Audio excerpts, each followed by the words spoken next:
Question 21. Which of the following would best enable effective decision-making? The options are A. Annualized loss estimates determined from past security events. B. A universally applied list of generic threats, impacts, and vulnerabilities. C. Formalized acceptance of risk analysis by business management. D. A consistent process to analyze new and historical information risk. The answer is D. A consistent process to analyze new and historical information risk. Explanation. A consistent, repeatable risk analysis process provides reliable and comparable data, which is the foundation for informed and effective decision-making. Consistent processes ensure that risks are evaluated uniformly, allowing for better prioritization and more effective decision-making over time. Question 22. Re-evaluation of risk is most critical when there is. The options are A. Resistance to the implementation of mitigating controls. B. A change in security policy. C. A management request for updated security reports. D. A change in the threat landscape. The answer is D. A change in the threat landscape. Explanation.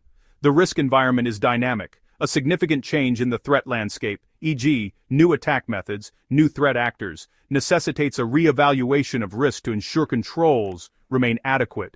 Risk is not static. Changes in the external environment, especially the threat landscape, require a reassessment of the organization's risk profile. Question 23. Which of the following is the most important element when developing an information security strategy? The options are A. Identifying applicable laws and regulations. B. Identifying information assets. C. Determining the risk management methodology. D. Aligning security activities with organizational goals. The correct answer is D. Aligning security activities with organizational goals. Explanation. The security strategy must be derived from and support the overall business strategy to be effective and obtain funding. An information security strategy must be a component of the business strategy, not a separate technical plan. Question 24. An organization has outsourced many application development activities to a third party that uses contract programmers extensively. Which of the following would provide the best assurance that the third party's contract programmers comply with the organization's security policies? The options are A. Perform periodic security assessments of the contractor's activities. B. Conduct periodic vulnerability scans of the application. C. Include penalties for non-compliance in the contracting agreement. D. Require annual signed agreements of adherence to security policies. The answer is A. Perform periodic security assessments of the contractor's activities. Explanation. Direct observation and testing through security assessments provide the best evidence of actual compliance with security policies. Direct audits or assessments provide the highest level of assurance that policies are being followed. Question 25. When choosing the best controls to mitigate risk to acceptable levels, the information security manager's decision should be mainly driven by. The options are A. Cost-benefit analysis. B. Regulatory requirements. C. Best practices. D. Control framework. The correct answer is B. Regulatory requirements. Explanation. In many contexts, especially highly regulated industries, the primary driver for control selection is the need to meet specific legal and regulatory mandates. Legal and regulatory requirements often dictate a minimum standard of care that must be implemented, regardless of cost. Question 26. An information security manager is assisting in the development of the request for proposal, RFP, for a new outsourced service. This will require the third party to have access to critical business information. The security manager should focus primarily on defining. The options are A. Security requirements for the process being outsourced. B. Security metrics. C. Service level agreements, SLAs. D. Risk reporting methodologies. The correct answer is C. Service level agreements, SLAs. Explanation. The SLA is the contractual mechanism that defines the specific security performance standards the vendor must meet. It is the most critical element to define in the RFP. The SLA is the key contractual tool for holding the vendor accountable for security performance. Question 27. An organization developed a comprehensive 3-year IT strategic plan. Halfway into the plan, a major legislative change impacting the organization is enacted. Which of the following should be management's next course of action? The options are: A.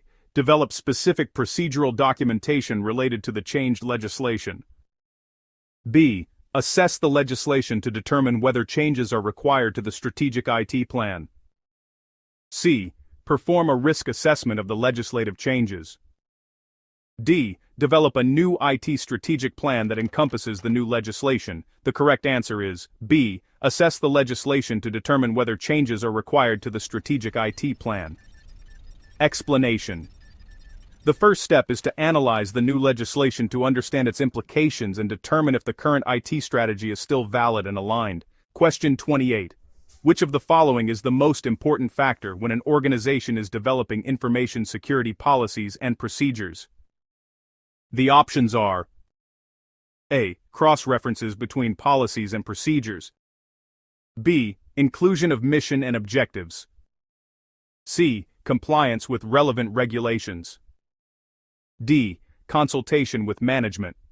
The correct answer is C. Compliance with relevant regulations.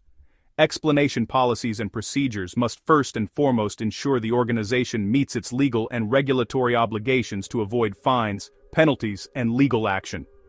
Failure to comply with laws and regulations carries the most severe and immediate consequences for an organization. Question 29. Which of the following requires a consensus by key stakeholders on IT strategic goals and objectives? The options are: A. Balanced scorecards. B. Benchmarking. C. Maturity models. D. Peer reviews. The correct answer is A. Balanced scorecards. Explanation.